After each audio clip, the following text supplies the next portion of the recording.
Welcome to Inside Voices, a well-read magazine, Between the Pages podcast. I'm Robert Gwaltney, joined by my dear friend and co-host, Jeffrey Dale Lofton. Jeffrey and I are looking forward to entering into conversation today with author Parul Kapur. Welcome, Parul. Thank you. It's great to be here with you both. We're happy to have you. So, before we get started, I'm going to share a little bit about you with our listeners. Parul Kapur is a novelist, journalist, and literary critic. Her short fiction centers on the aftermath of colonialism in India and the lives of Indian immigrants. Her stories have appeared in Ploughshares, Pleiades, Wascana Review, Prime Number, Midway Journal, and the anthology Extinguished and Extinct. As a journalist and critic, she's written for The New Yorker, Esquire, GQ, the Atlanta Journal-Constitution, ARTnews, Art in America, Guernica, Slate, Los Angeles Review of Books, and the Paris Review. Inside the Mirror, which is inspired by her encounters with art world figures in Bombay, won the AWP Prize for the novel and was longlisted for the Center for Fiction First Novel Prize. Parul was recently named Georgia Author of the Year for First Novel by the Georgia Writers Association. Jeffrey? Thank you, Robert. Parul, I'm so excited. Just loved your book. And so to start us off, will you tell us about Inside the Mirror and how you found your way to Jaya's and Kamlesh's story? Yeah, sure. So the story itself is about twin sisters who are growing up. They're about 19 years old when the novel begins, and they live in the city of Bombay, which is now known as Mumbai in India.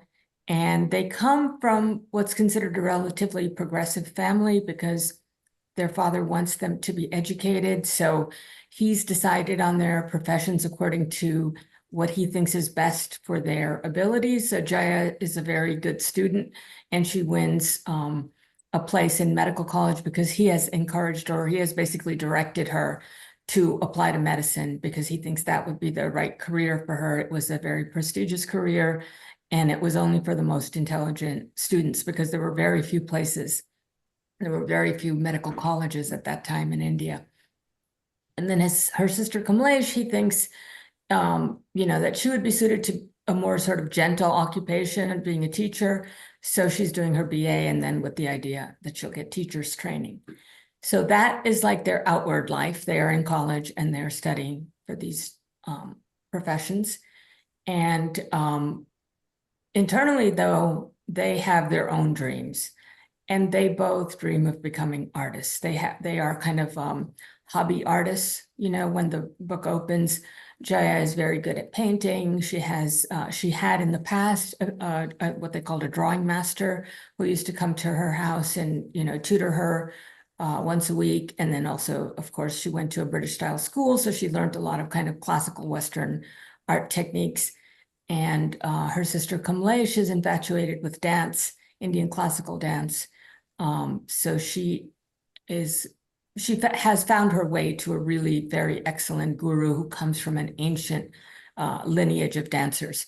So they have their sort of inner desire to find their creative selves, to make their lives as artists. But this is not really known to their family, and their family wouldn't take it seriously because after they finish college and their studies, they are also expected to have arranged marriages because everyone in the society had an arranged marriage. Neither men or women were free to choose their partners. And so that's where the novel begins. And then it's all about how they come up against the obstacles of family and society and kind of pursue what they want to do until, a lot of things fall apart in their lives in this quest to be who they want to be and to find their voice as artists. And how I found my way to the story was I was a young woman when I started it. I was a little bit older than them, but not a whole lot, maybe 4 or 5 years older. And I wanted to be a writer. I had that very sort of insistent drive that I have to be, I'm going to be a writer. And, I faced a little bit of obstacles from my parents because They wanted me to have, a more secure profession that would, I could kind of guarantee them that I'll be getting a good salary and everything.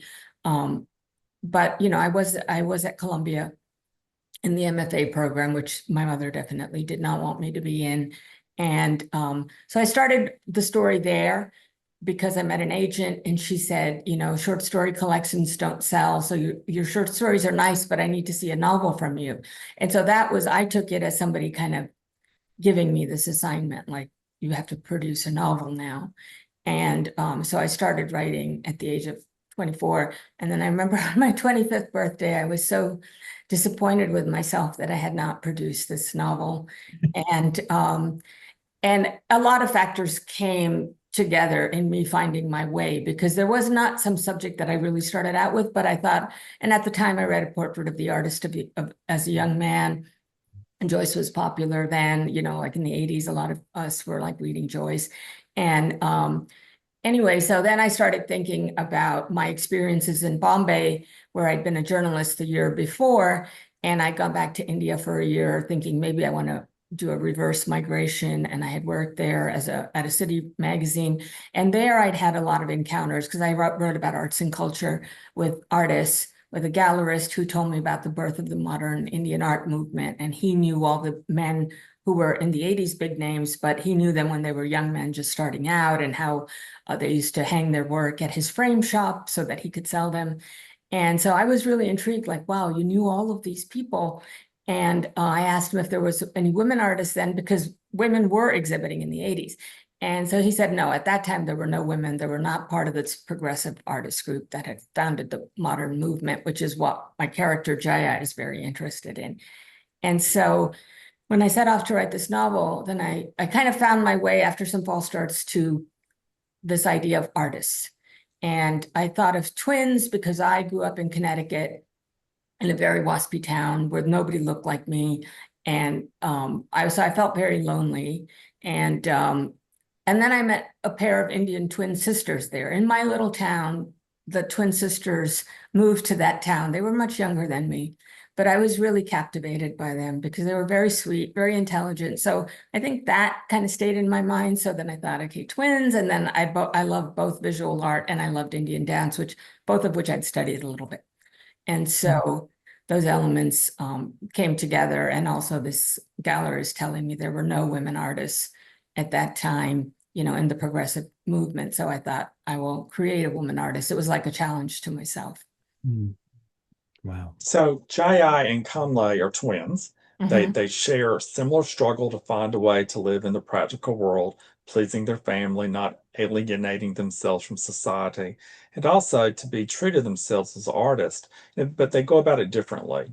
You talk a little bit more about their motivation and what leads them to go on their separate journeys. Yeah, so the motivation is, a lot of times art is just, it feels like it's something innate in you, right? Like even when I was very young, I would write and I enjoyed writing stories and things like that. And I didn't know where it came from, but sometimes it can happen due to some rupture. And so for my own self, I think of it as when I moved as a child from, India to America. That was a huge kind of shock to my system. I was 8 years old and I started writing then. I don't know if I would have written. I probably would have, if I had never moved, let's say, if I didn't have that big break from home. And so similarly for them, not that they moved, but the partition of India in 1947 is a huge catastrophic event. It's the final sort of move or the act of the British before they leave India, when they create Pakistan out of India. And that results in bloodshed. Several million people are killed in a very short period of time, like 6 months. And a lot of people, including like my father's family, are made refugees because they can't live in the part that is now Pakistan. They have to flee. And so what happens with these sisters is they're living in the city of Bombay, which is intact, but a lot of their relatives come and these refugee relatives come and stay with them. And they're about 12 years old. You don't see this much in the book. It's kind of a flashback, but that's kind of what starts this need for expression and kind of to get out a lot of these feelings that are pent up inside them. And so Jaya is drawing some of the images of, she hears violent stories that her relatives are talking about what happened on the way, as they were fleeing. And so she portrays that as, drawn scenes and so forth. And their mother realizes that they're being adversely affected by hearing all these stories from the relatives and so forth. And so she finds them drawing teacher for Jaya, and Kamlesh likes dance, so she gets a dance teacher. So that starts their journey. But then, there's a lot of like struggle to find their way in that artistic practice. Jaya's teacher, kind of guides her to drawing flowers because, of course, that's going to take her away from these images of violence and everything. And then, several years later, when she's older, she feels very restricted by the subjects that are acceptable for a woman to paint: flowers, village scenes. These are all very sort of typical things you find in Indian art, kind of tropes. And so then she's in the hospital. So she starts, because she's a medical student, she's at a teaching hospital, and she starts painting the faces of these patients because she's very affected by them, and it's overwhelming kind of, again, emotion. And Kamlesh, meanwhile, kind of has an escape into this world of mythology, which is Indian dance. And there's a evolution, as a young artist, you're finding, especially for the visual artist, she's finding her subject, because the dancer is basically interpreting works that already exist. It's all your interpretation of the emotions, and of course, how you yourself, your charisma, etc. But as a visual artist, you're searching for a subject. And Jaya finds that later she finds that in her sister, because she loves to portray her sister dancing. And she also portrays women in a slum colony where she ends up doing some social work. And the women, again, are something that she's very sort of enchanted by, sometimes disturbed by, because they have very hard lives. But she's also very sort of amazed at how much strength and grace and vitality they also have. I think that's one thing you realize in India. Just because people are poor, they are not always miserable. I mean, they're miserable, and yet they also have a whole other side to them of feeling happiness, feeling love for their children. You can see that even when you see people living on the streets. And so that's kind of the spirit that comes out in her portraits of these women. Mm. You said something really interesting. You weren't sure that perhaps you would have been a writer if you had stayed in India.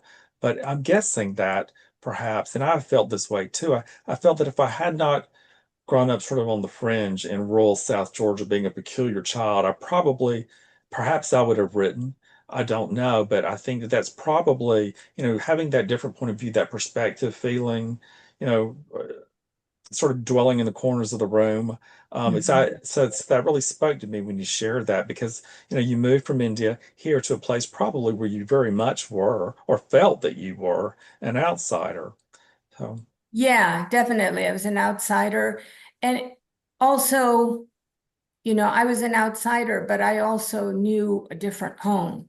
So I also, in a way, missed it. I mean, of course, you're a child, and so you get absorbed also in the world that you're living in.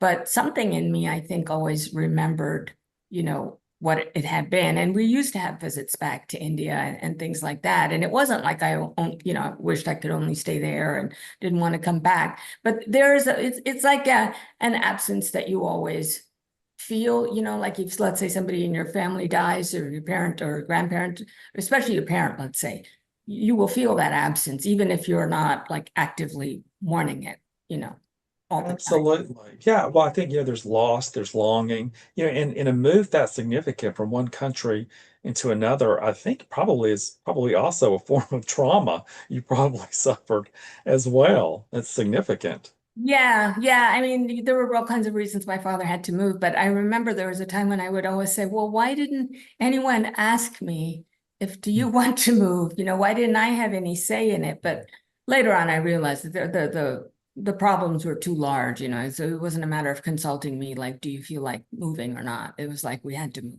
And so, yeah. Well, Well, and lucky for us. yes. But Jaya and Kamlesh, there's a similarity there because decisions are made for them and they are not consulted. Right. Their father in particular has ideas about their lives. And it seems like Jaya in particular is sensitive, more sensitive than most. And there's this theme of mirrors that Mhm. runs through the novel. It's even in the title. And she seems to look for answers in other people, in their faces, in Kamlesh's dance moves even. So mirrors and mirroring are so important. There's even a dressing table with multiple mirrors, which comes up frequently. And the painting becomes a mirroring of sorts as well. Jaya paints her sister as she paints herself. She paints other people. I'd love to hear more about this theme that runs through the book.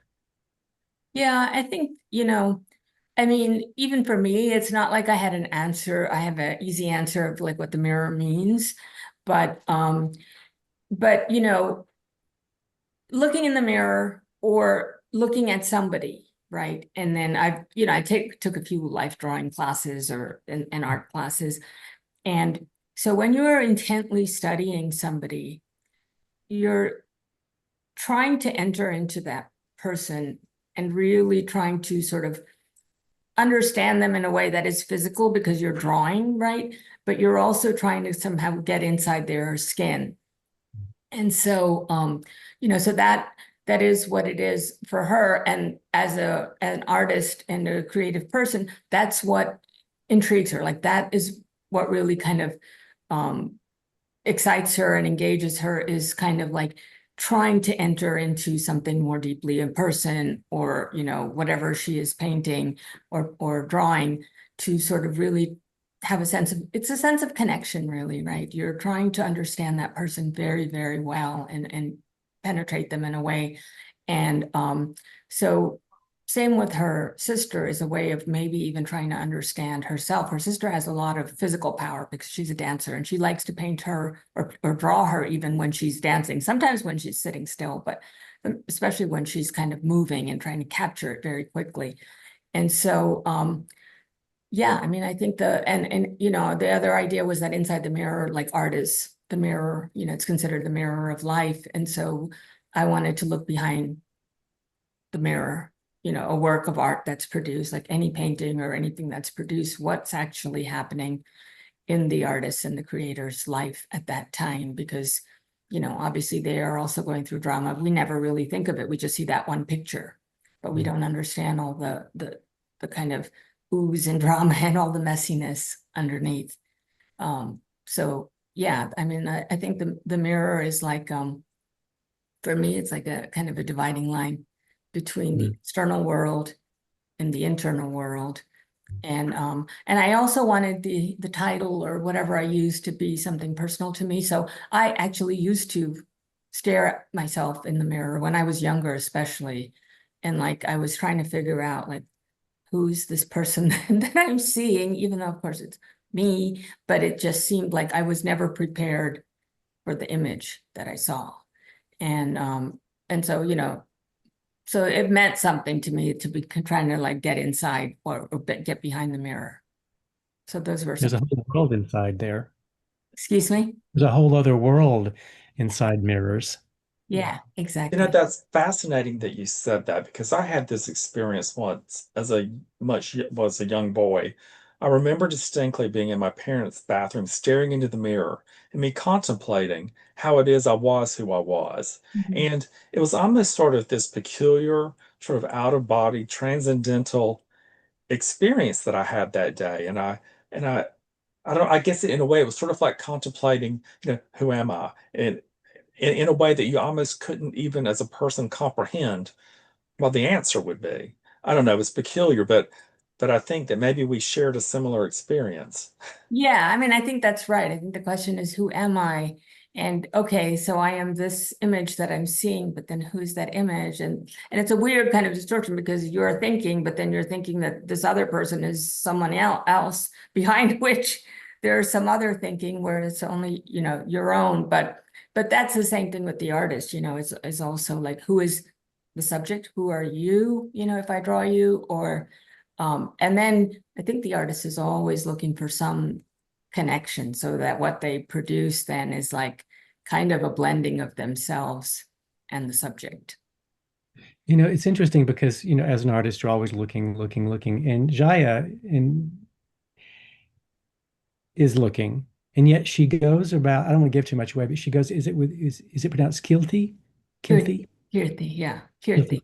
So she goes about with Kilty, and and she doesn't think she's going to be seen by anybody, or at least she convinces herself that. Uh-huh. So it's interesting that she looks for beauty, escape in the world, and yet she almost thinks of herself as invisible during these moments when she is doing something that it's kind of risky, but she wants to do it. Yeah, so Kirti is a student at medical college and she gets involved with him romantically. And that, of course, is a big taboo because, for the most part, the sexes were completely segregated in India. You did not meet with boys. And my mother used to tell me you didn't know what a boy was, like, because there was so much distance between the sexes. And then, you met the boy right before your marriage when the people would come to look at you. It's called looking, interestingly. They're coming to see me, or I'm going to look at this girl. And so there would be these very formal meetings with the families and the boy and the girl in question. And then, whether it could be a match or it could not be, but if it was, then probably the next time you saw them was at your actual wedding ceremony. Or maybe one or two little ceremonies before that. And so for her to have this illicit relationship is very risky. And yeah, I mean, I think she is a little worried, like they meet in a cafe and she kind of, turns away from the window so passing students wouldn't see them because they meet from outside the hospital complex. And but then she does take like rides on his motorcycle to go out to the beach and everything. And it's just kind of like a kind of denial in a sense, just like you can't do it unless you somehow convince yourself that you're not going to be seen or caught, So she does take those risks. Yeah. Jaya, wonders if beauty is reason enough to paint something. She also muses on the artist's struggle to capture and translate what we see into art, which we touched on. If you would talk a little bit more, in detail about her journey as an artist and the challenges that she faces to capture what touches her as being important. Yeah, so these are the things in her, as I mentioned, things in her life. First, there were those stories that she heard from direct relatives, and she, as a child, right, and 12-year-old, she's sketching these things that disturb her. She's always motivated by what stirs her emotions. Maybe not all artists are like that, but I think many are, and so but the flower paintings that she does for a long time and the village scenes is more, just kind of traditional learning technique. And she's very limited and frustrated by those subjects, even though people compliment her, like her father opens a factory and then for his office, she paints this enormous portrait of Gandhi walking with a staff. Now, these are kind of images you will see over and over and over in India, especially in the past. Now, we're like 50 years later past the time that, she was in, but Gandhi and Nehru's pictures were everywhere. And so, so by painting this large portrait of Gandhi, who was idolized by everyone, like her family loves that, like she's done a beautiful painting. Because it represents an ideal, right, of the freedom fight and being noble and of nonviolence. But then when she actually moves to things that stir her, other people find those things disturbing. Of course, the pictures she paints of the patients in the hospital is more like just exercising, all the suffering that she's seeing. And nobody likes those pictures except her painting teacher, who thinks that she gets a new painting teacher and he thinks they have a lot of expressionistic qualities. But like her mother and, liked her flower paintings, but doesn't want to see the paintings of like people in distress. And then when she starts painting her sister, and getting really into the female form, and also the women in the slum colony, which again, she is a little bit of a surrealistic tinge to what she paints, with the women. But those are, again, objectionable to certain people because she's being too frank, basically. She's being too explicit in a sense.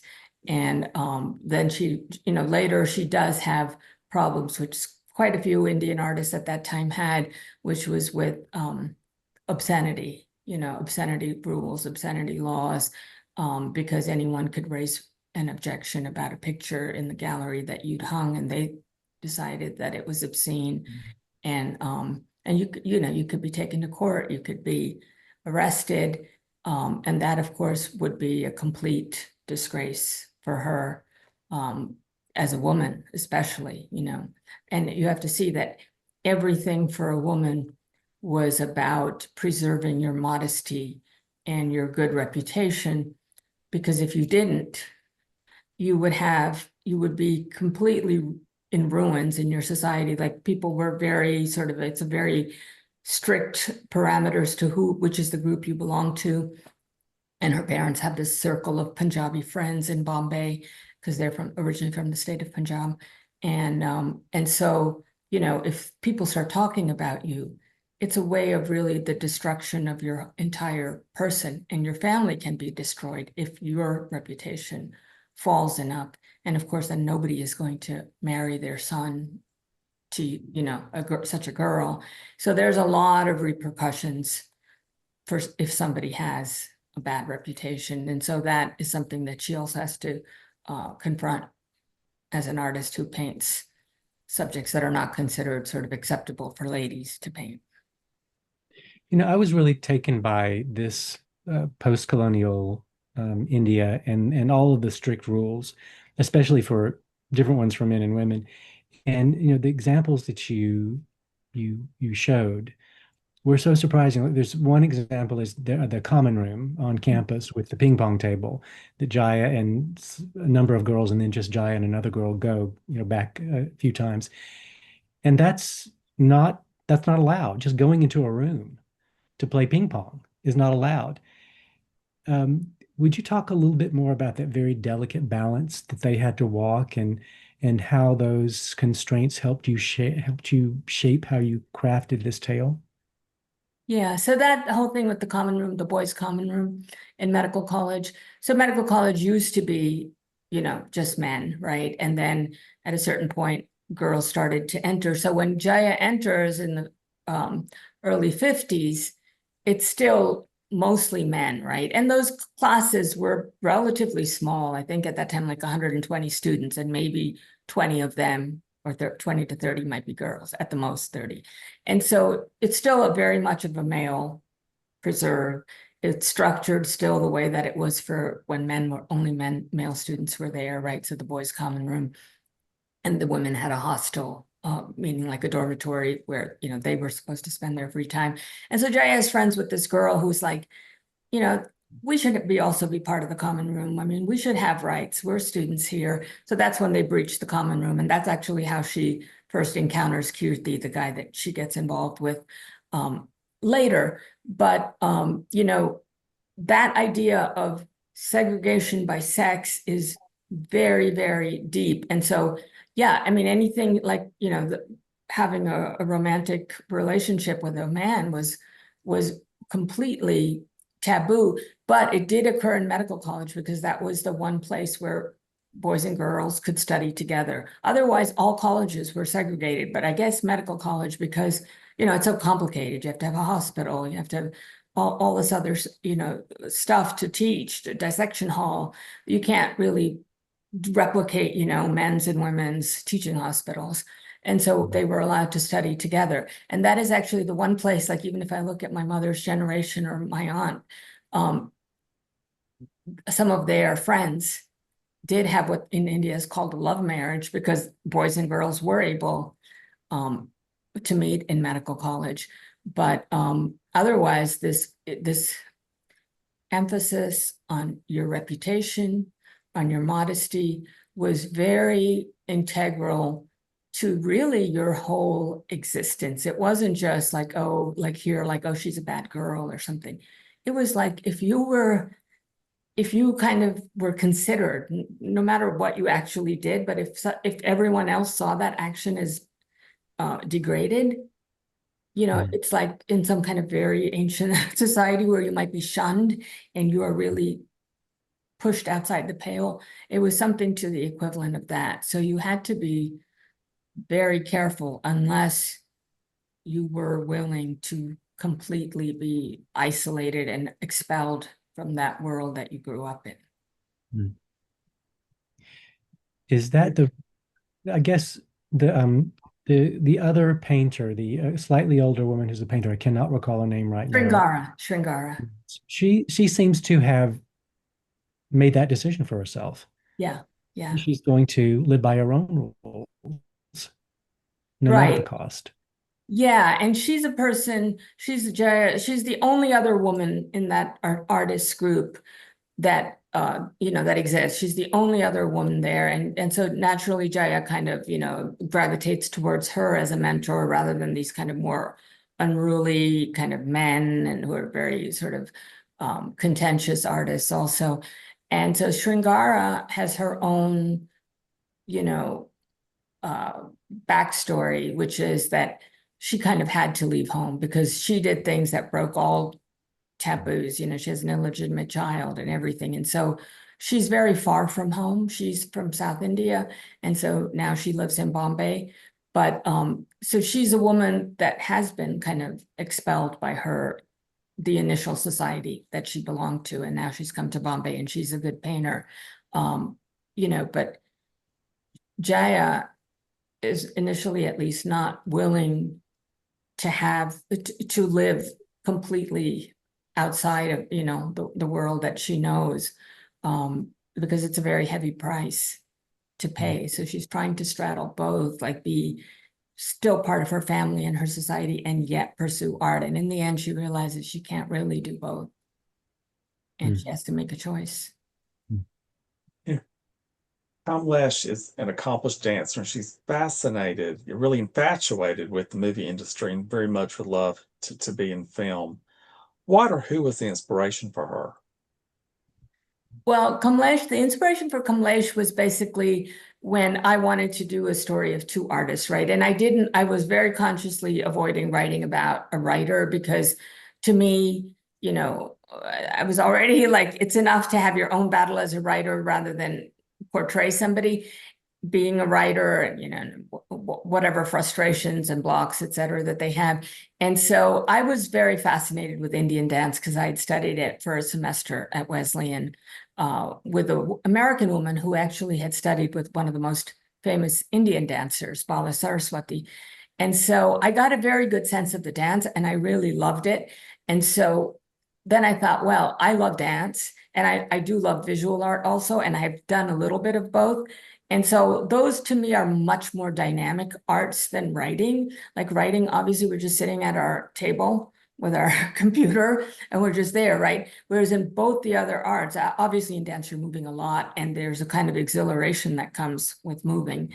And even in painting, you end up moving a lot more around the canvas and so forth. I think there must be just much more dopamine when you're performing, when you're doing either of those arts versus writing is very cerebral, very like organized, you're trying to organize words in a sequence and pages in a sequence. And so the dancer just came from my love of dance and, and that would be like my wish fulfillment. If I wasn't a writer, I'd love to be a painter or a dancer.